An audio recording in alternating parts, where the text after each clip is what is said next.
This is the blessing that Moses, the man of God, pronounced on the Israelites before his death.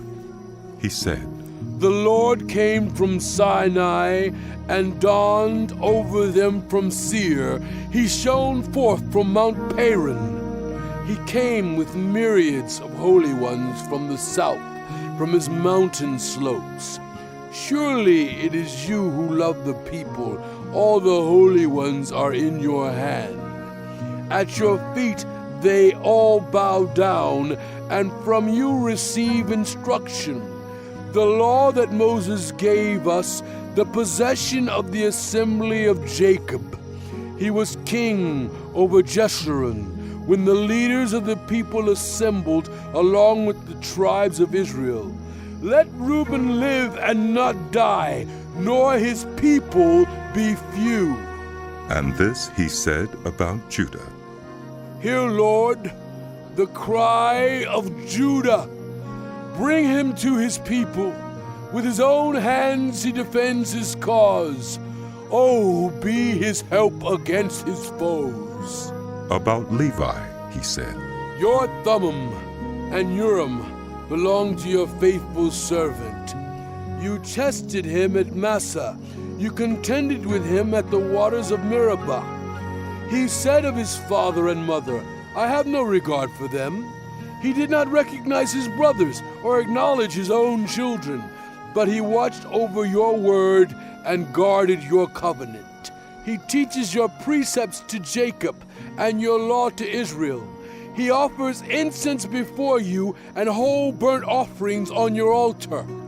Bless all his skills, Lord, and be pleased with the work of his hands. Strike down those who rise against him, his foes till they rise no more.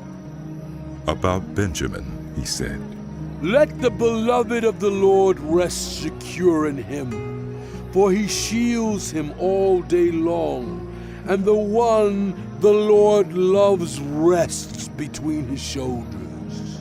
About Joseph, he said, May the Lord bless his land with the precious dew from heaven above, and with the deep waters that lie below.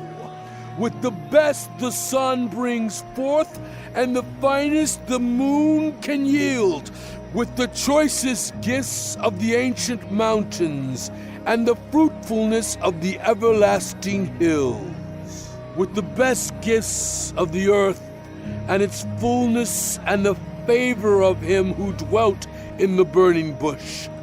Let all these rest on the head of Joseph, on the brow of the prince among his brothers.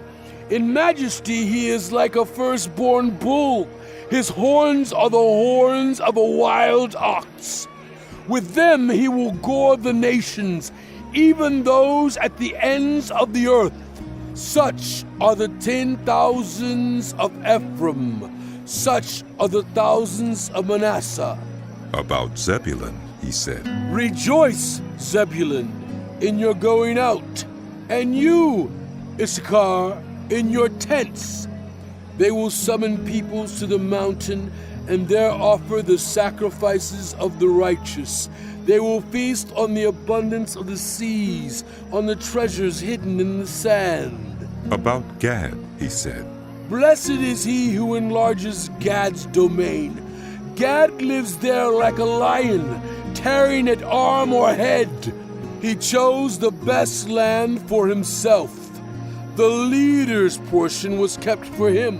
When the heads of the people assembled, he carried out the Lord's righteous will and his judgments concerning Israel. About Dan, he said, Dan is a lion's cub, springing out of Bashan. About Naphtali, he said, Naphtali is abounding with the favor of the Lord, and is full of his blessing. He will inherit southward to the lake. About Asher, he said, Most blessed of sons is Asher. Let him be favored by his brothers, and let him bathe his feet in oil. The bolts of your gates will be iron and bronze, and your strength will equal your days. There is no one like the God of Jeshurun, who rides on the heavens to help you, and on the clouds in his majesty. The eternal God is your refuge, and underneath are the everlasting arms. He will drive out your enemies before you, saying, "Destroy them." So Israel will live in safety.